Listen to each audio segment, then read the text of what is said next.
When you think of propaganda, what comes to mind? War posters? Biased news programs? Hollywood movies? Most of us believe we can easily spot propaganda and are immune to its influence. But there's a newer, sneakier kind, spreading across social media. And that's Chinese propaganda. This is why China is living in the future. Most of us only see the worst of China in mainstream media, but after traveling there for a month, I feel like I just stepped into the future.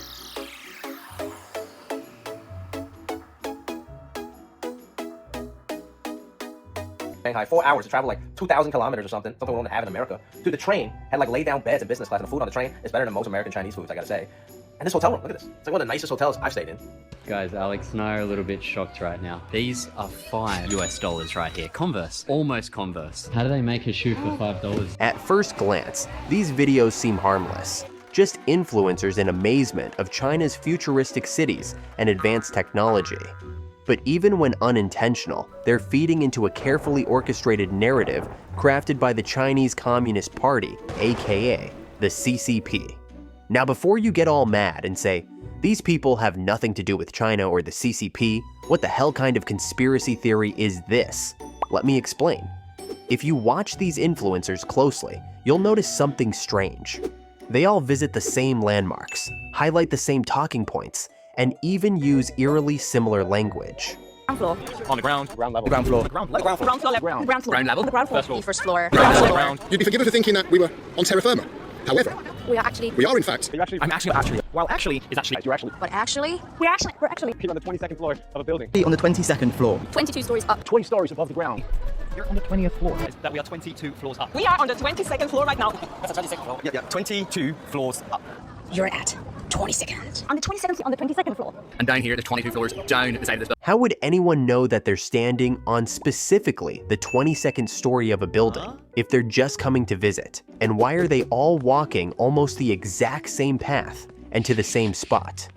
It's oddly specific information for an organic travel vlog, don't you think? But hey, maybe it's just completely coincidental and just influencers just regurgitating and repeating other influencers, or just following a trend. Maybe. But dig deeper, and it's clear this isn't just organic travel content. The CCP actively promotes these videos through its infamous 50 Cent Army, or Rumao, a network of bots and state-sponsored accounts that flood the internet with pro-China content. Their job? To bury criticism of China and amplify these glowing reviews from Western influencers. Westerners in these videos become unwitting spokespersons for the CCP, providing proof that China isn't the oppressive state many believe it to be. Their goal is to convince you the censorship, surveillance, and human rights abuse cases are just overblown or completely made up. A big part of what draws people into these kinds of vlogs to begin with is their focus on the ordinary. They show bustling markets, friendly locals, and impressive infrastructure, steering clear of politics or heavy issues. They normally title their videos as something like The Real China or The Truth About China, to create an illusion of authenticity based off street interviews and short interactions. These videos normally try to give off the vibe of, how can this country be so bad? Look at all the smiling people and flashy tech. But here's the truth. Chinese citizens can't openly criticize their government. In China, compliance isn't optional. A main tool they use to keep everyone in check is a system called social credit score. It's basically like a government report card for every citizen, where your actions, good and bad, determine what opportunities you'll have in life. So, say you smoked in a no-smoking zone, jaywalk, or voice your unpopular opinion, then you'd lose social credit. But if you pay your taxes on time, you gain some. This score now dictates every part of your life, from where you live to where you can travel, work, or go to school. The lower your score, the less you're able to do and experience.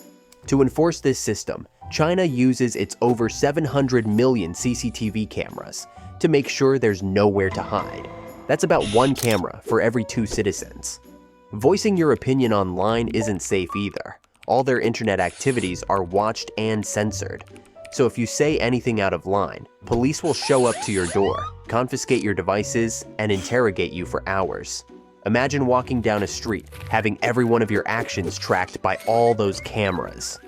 A single misstep, jaywalking, a slip of the tongue, and your entire future could change overnight. So yeah, you're probably not going to catch many people openly saying anything bad about the country. Now what's really scary is that there are Westerners who actively and intentionally work with the CCP to push propaganda. Channels like Serpensa have combed through footage of these vloggers and found clips where you can literally see CCP agents following everywhere these vloggers go. Now, why are they following them around? To try and hide aspects of China the CCP doesn't want to be shown, especially the Xinjiang region, which is a hot-button issue, since it's where the Uyghur people are being genocided. A lot of these travel vlogs paint the image that it's not actually that bad over there, and there isn't a genocide of the Uyghur people. They make it seem like we're just believing lies that are being fed to us by our Western overlords. They all show people dancing and playing music, looking all happy and at peace. But if you haven't noticed, this is literally just a tourist spot designed to push Chinese propaganda. It's not a place people actually live at. Lots of videos focus on the scenic beauty around the Urumqi Erdao Bridge Mosque, showing how peaceful Muslims in China are living. But if you look up the actual location of where these labor camps are, that they're being forced into, you'll notice they're all the way over here. No shit you don't see it on your trip. By glossing over and sanitizing reality in these vlogs, the truth gets harder to see. People who are just casually watching these videos would finish it thinking these places are beautiful and just misunderstood. This specially curated content doesn't only distract viewers from the evidence of human rights abuses, but also boosts the Chinese government's propaganda machine.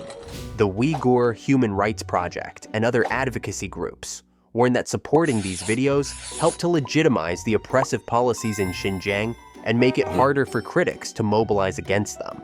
Next time you see a travel vlog praising Xinjiang's urban charm, remember, the picture you see is only part of the story, a super carefully constructed lie that hides a dark reality. It's sad how the government is basically completely ignoring the brutal living conditions that many of the citizens experience. And this is what they want, for you to not even think about all the poverty and starvation going on, and just focus on the flashy new tech and big cities. Right now, the class divide is a huge problem in China, with the rural and urban citizens living completely different lives. Over 600 million Chinese rural workers make only 1,000 yuan, or $140 per month. Many of these rural workers immigrate closer to cities where cheap labor is in hot demand. But they're still only able to make around 4,961 yuan, or about $700. Now compare that to the average urban worker earnings of 5,000 to 10,000 yuan per month. But hey, that seems pretty normal, right? If you're from an urban city, you've had more opportunities around you, so you're able to make a little more than someone who just moved from the countryside. But here's the thing. There's something called the hukou, or household registration system, that everyone has to sign into with their local authorities. And it basically locks you into being either a rural worker or urban worker for life. So say you're one of those rural workers that decided to move to the city, thinking you'd tap into that labor demand and better social programs like schools and healthcare. But because of your hukou being a rural resident, you are locked out of all the benefits in the city. And it's a hereditary system, so even your kids who were born and raised in the city are still considered rural residents. If you want your kid to go to school, they have to go all the way back to their hometown one, even if they've never stepped foot in the town before. They're relaxing up on rules of this practice, but still, it's been in use since the 1950s. So it's deeply rooted in their social system. Now about those cool buildings and high-tech advancements like the building with a train going through it, or their way more advanced EV market. So convenient, so advanced, so cool. Why don't we have stuff like that in America? Well, first off, China's investment into public transport is awesome and deserves credit. In 2024, 90% of urban residents use some public transport, and saved about 25% of their monthly budget by opting out of using a car. Carbon emissions also have had a 30% decrease in the last 5 years thanks to less people driving. Having actually reliable and convenient public transportation makes everyone's life easier and cheaper. China is undoubtedly kicking our ass on this, and we definitely should be prioritizing affordable public transportation instead of pumping out more cars that just clog our already jam-packed highways. And Lord God, more highway lanes is not the answer. But China's lax construction standards lead to dangerously shoddy buildings, nicknamed tofu-dregs, because they crumble like soft tofu. Bridges, schools, and hospitals collapse due to corruption, corner cutting, and lack of oversight. This is a huge problem in China, with developers and contractors pocketing large sums of money from loans by skimping out on insulation and proper materials. But even the materials themselves aren't safe. China's steel industry is the largest in the world, responsible for over half the global steel output. But the quality of that steel is terrible. This comes from the same problem of cutting corners, pocketing money, and not having oversight. Their super advanced electric cars, exact same problem, with a whole bunch of them catching on fire. In the first quarter of 2022, 680 EVs caught fire, with the previous year's official report being 3,000 total. But this report came from the CCP, so it's pretty safe to assume the actual numbers are worse. Those BYD cars that you see everyone drooling over, well, they had to recall 100,000 cars in 2024 since the batteries kept exploding. Some of their cars can't even make it out the parking lot, with multiple BYD showrooms being burned down from their cars randomly exploding. Now, think of all the waste that gets produced from all these projects. There's gonna be tons of toxic chemicals and other nasty stuff that you're gonna have to get rid of, leading to terrible amounts of pollution. Just look at a Chinese skyline. The smog is so thick just by looking at it, it hurts my damn throat. And it is hurting people, with rates of lung cancer spiking. In 2022, more than 68% of global adenocarcinoma cases in men were in China, and more than 70% of the global cases in women were also in China.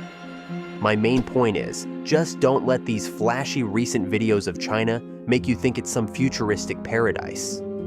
China has a long-standing history of abusing power and corruption, which has led to the mass death of its citizens. I know we have problems in our own country, and it can be tempting to point out how much better things are somewhere else. But that better place is not China. Don't forget there are Chinese immigrants fleeing to the United States. If it was such a great place, people wouldn't risk their lives, jail time, and all their money for just a chance at a new life in another country. The people who travel to China and document their visits aren't bad people, and neither are the Chinese people.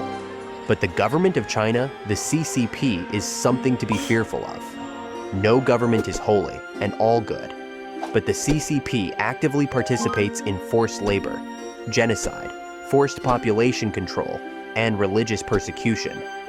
When you're seeing all these positive aspects of China, you don't see all the dark and sinister things propping up this flashy view. It's easy to get swept up in flashy videos and glowing reviews, but remember that every story has layers. Let's question what we're shown, think critically about who benefits, and ensure that we're not unintentionally supporting systems of oppression. Thanks for watching, and I'll see you next time.